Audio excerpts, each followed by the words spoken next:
Hey, my name is Trevor Gilchrist, and that was me when I was a baby. I was born in Manhattan, New York on September the 11th, 1991, and moved to a small town in South Carolina a couple of months before I turned 12 years old. Talk about a true culture shock. Once living in a big city to now living in a small town truly changed my life. Little did I know that studying abroad would do the same. Imagine going to another country for a few months to both study and live. Well, for me, I was about to get another culture shock. The place I decided to study abroad at is Dublin, Ireland. Here is my story. Before I arrived in Ireland, I had some concerns on the following. Will traveling to other countries alone, especially where English is not the first language, be an issue? And will I be able to get a haircut? When I first arrived in Ireland, I first became familiar with my apartment.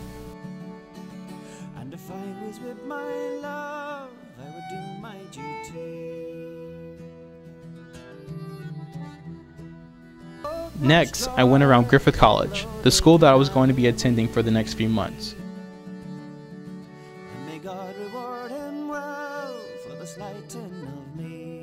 Later that day, I went around the city to see the beauty Dublin has to offer.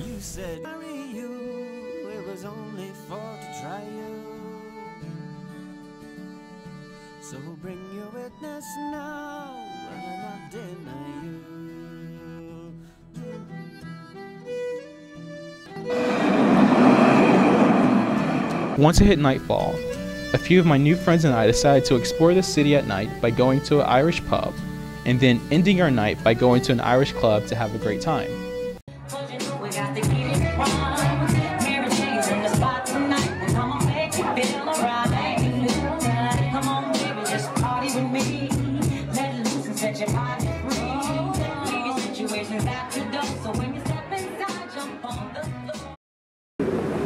Morning, Trevor. Good morning. Good morning. Good morning, Trevor. Good morning. And Hope. Hello, Trevor. After enjoying some of the nightlife in Dublin, a few of my friends and I decided to get out of the city and see a little bit of the countryside of Ireland. But before we can do that, we need to get something to eat.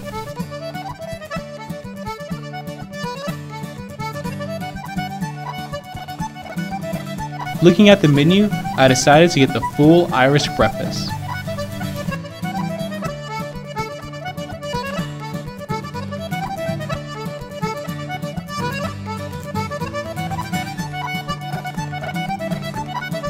At first, I was a little hesitant to try something new, but eventually, I got the courage to take a bite.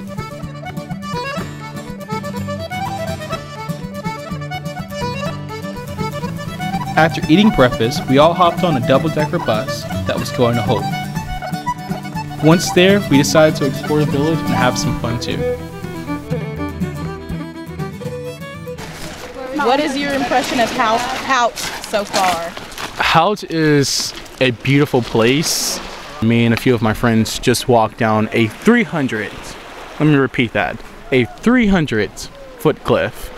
And it was very scary, but also exciting.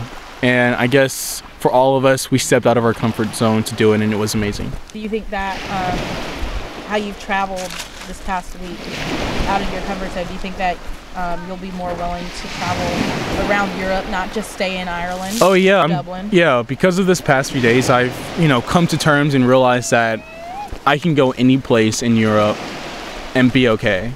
Even if I don't know where I'm going, as long as I have a map, the basics, I will be fine. After visiting Hope, we decided to end our day by getting some fish and chips.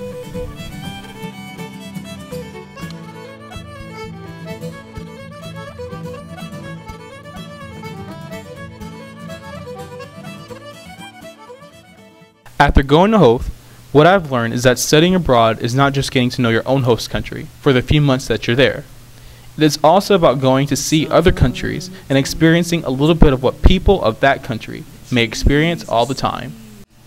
For me, I was very fortunate to go to London to see Platform 9 3/4 from the Harry Potter movie. Or go to Paris to walk up the Eiffel Tower and see the city from the very top. We'll all go together. Or go to Liverpool to see where the Beatles got their start. Even though those three places were great to travel to, the city that I loved the most was Berlin, Germany. I just left the Holocaust Museum, which is underground under the Holocaust Memorial, and I have to say it was very, very emotional. I don't know, just listening to the stories of people who were persecuted, murdered, separated from their family, put into slavery, it really hit me. It's very tough to just listen to the stories. After leaving the Holocaust Museum, I decided to visit a real concentration camp.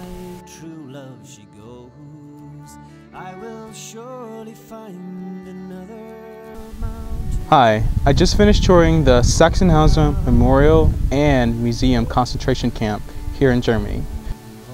As I walked through the concentration camp, I realized I was walking through history. Looking at and going inside the places where innocent people were separated from their family, put into slavery, and possibly killed was very horrific to hear and see, but also unimaginable to live through.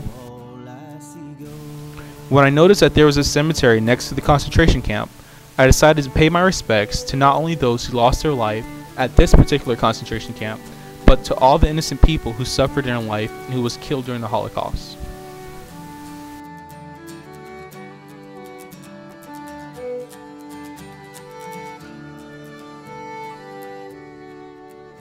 The summertime, it's coming, and those trees are sweetly blooming, and that wild mountain thyme grows around the blooming heather.